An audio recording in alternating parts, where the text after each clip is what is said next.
ஏசாயா 48 அதிகாரம் 15 வசனத்தை வாசிக்க கேட்போம். நான் அவனை அழைத்தேன், நான் அவனை அழைத்தேன், நான் அவனை வரப்பண்ணினேன், நான் அவனை வரப்பண்ணினேன், அவன் வழி வாய்க்கும், அவன் வழி வாய்க்கும். அன்றைக்கு கோரேசு குடும்பத்தால தள்ளப்பட்டு தூர தேசத்தில் இருந்த கோரேசு தேவன் அழைத்தார். அழைத்தது மாத்திரமல்ல, அவனை வரப்பண்ணினார்.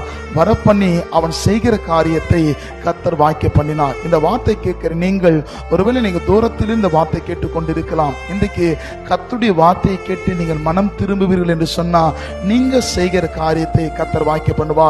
அன்றைக்கு கோரேசை கர்த்தர் அழைத்து ஆசீர்வதிக்க தெய்வத்தால் முடியும் சொன்னா, இந்த வார்த்தையை விசுவாசிப்பீர்கள் என்று சொன்னா, அவர் கோரேசுக்கு மாத்திரம் தெய்வன் அல்ல, அவருடைய வார்த்தை விசுவாசிக்கிற ஒவ்வொருவருக்கும் தேவனா இருக்கிறார். நிச்சயமா உங்கள் வழிகளை கர்த்தர் வாய்க்க பண்ணுவார். கர்த்தர் உங்களை ஆசீர்வதிப்பார். ஆமென்.